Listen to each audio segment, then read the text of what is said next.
Hello, I'm Josh Hallam, and welcome back to another Just Films and That New Release special. This time around, I'm going to be reviewing Wonka. As with the other ones, I'll keep this as spoiler-free as possible, but if you don't want to know anything at all, then make sure you listen to this after you've seen it. Whilst I've got you, if you could give us a little rating and review after you've finished listening to this, it will be massively appreciated. Call it a lovely Christmas gift for us. So in terms of the plot, then, I will keep this brief. If you don't know, this is a prequel to the Gene Wilder Willy Wonka film from the 70s and explores how a young, ambitious Willy Wonka, played by Timothée Chalamet, starts out by making his magical chocolates and the battle he faces against some of the other chocolatiers who don't want him imposing on their territory. Anyway, let's get stuck in, because this may well be one of the shortest reviews I've done ever, but certainly this year, because I thought it was absolutely wonderful. As soon as the studio logo came up and the opening bells of Pure Imagination started, you know, that sort of do. I've got a beautiful voice, I know, but anyway, as soon as that started, I was hooked, and I just adored it from there. I'd actually been looking to this one, I've been looking forward to it all year. One of the main reasons was that it's from the team behind the Paddington films, and I just love those. I mean, they've only done, as far as I know, they've only done Paddington 1 and Paddington 2, both of which are almost perfect in their own way. And I was really looking forward to seeing what they did with something outside of the Paddington character. I had heard a lot of naysayers going into this, saying, things like, it was in the lead-up, as they were talking about it as if it was going to be bad, and then a few people seeming to demonstrate shock that it's either not as bad as they thought it was going to be, or it's good. I have no idea what would make you think that two people who've made Paddington 1 and Paddington 2 would then go and make a bad Willy Wonka film. So I have a feeling it just comes from general cynicism around the new adaptation, and probably, to be honest, around Timothée Chalamet's casting. So, well, he's the star of the show, so how is he? I think he's brilliant in this. I think he's absolutely brilliant. He is playing a much younger version of Wilder's Wonka, and I think he nails giving him that youthful hope and optimism, as well as being a little bit naive and not as worldly wise. But also you can sort of see the nuggets in there of how he would eventually become the slightly older, odder version of Willy Wonka, the Gene Wilder version, via age and isolation and perhaps a little bit of bitterness as well. And they do a good job of balancing what you expect and also giving him a little bit of something new as well. So you get all the sort of scratch that, reverse it, things like that, but they don't overdo it. Then they do really flesh him out then with the script and the development. And they, like I said, they never over egg the pudding, as it were. They give you just enough to understand a little bit more about him and what motivates him and where he's been, without giving you too much information, which I think is important for a character like Willy Wonka, because I think, it's almost like magic, isn't it? You got to keep you guessing, otherwise it's boring. There's a great supporting cast in this as well, a lot of British actors, so you got the likes of Olivia Colman, Rowan Atkinson, Jim Carter, Patterson Joseph, to name a few. Hugh Grant, of course, making a smashing Oompa Loompa, as well as there's loads of others. Everyone in this, all the supporting characters are absolutely brilliant. If you didn't know, it's a musical. It's a lot more of a musical than I was expecting. I don't mean that in a bad way. I was expecting maybe one or two songs, but it's a full-on musical. You get a lot of songs that are in a similar style to the 1971 version, and I really love that. It really worked well to build up and create that world, and it felt quite festive as well.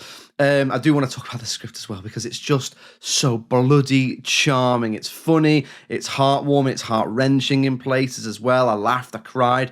I was sitting in the screening with I was sitting in the screen with a huge grin on my face the whole time. Like I say, as soon as the bells of Pure Imagination started at the beginning, and then if I wasn't smiling, I was shedding a tear at the more moving moments. So they do enough as well for me in terms of genre, because it is a family film, to keep the kids entertained. Lots of slapstick, colourful characters, and melodramatic, overdramatic, exaggerated characters. Lots of set pieces, but then they give the adults enough to keep them invested in the journey and the emotional side of things as well. So it's a credit to Paul King, the writer and director, and Simon Farnaby, who is the writer as well.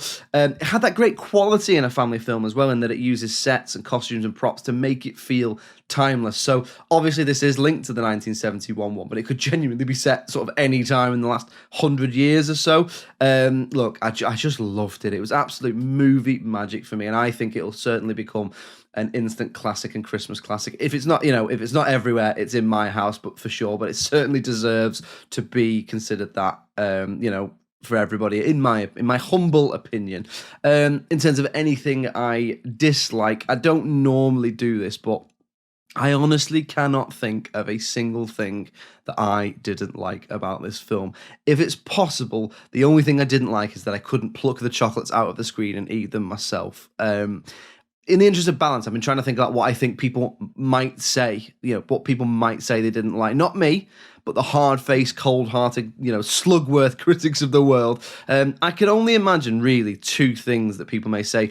I'm sure there'll be other generic points people might make, and listen, this is subjective, but I'm trying to be balanced here. So, first one is perhaps people may say it's a little bit too sweet for them, a little bit too sickly sweet for me. Nonsense. Of course it's sweet. Of course it's going to be sweet. It's a pitch perfect family festive film. If you don't like that, then you were never ever going to like this. And then the second point as well, perhaps, is that they don't like Timothée Chalamet as Wonka. But again, I think a lot of people had actually probably already made up their mind about that and weren't going to be swayed. In terms of why that is, perhaps people don't like to have the next hot young actor forced upon them and told they're so great and shoved down their throat, so they'd rebel. But I think more likely is that people, the Gene Wilder version is such a huge part of so many people's childhoods, and I wonder if it's just born out of some sort of loyalty to him. As I say, I don't agree with that. I'm trying to be balanced. I think they're all wonderful. Listen, as ever, make up your own mind. If you're interested in seeing this and can afford to treat yourself for Christmas, go and see it. If you have kids or child relatives or friends with kids, go with them, because I can safely say the kids in my screening, and there was loads of them, they loved it, and I frankly, I was jealous that I won't get to see this at their age, but then I did get to see the Gene Wilder one at their age, and it's just stuck with me ever since. Just to finish, all I'll say is this. I've gushed and gushed, but just to sum it up, I don't very often finish a film. I want to go back out and buy another ticket and watch it again. I think it's happened maybe once or twice before, and it happened here. I thought it was magical. I can't wait to see it again. Thank you very much for listening, and I will see you next time. Cheerio.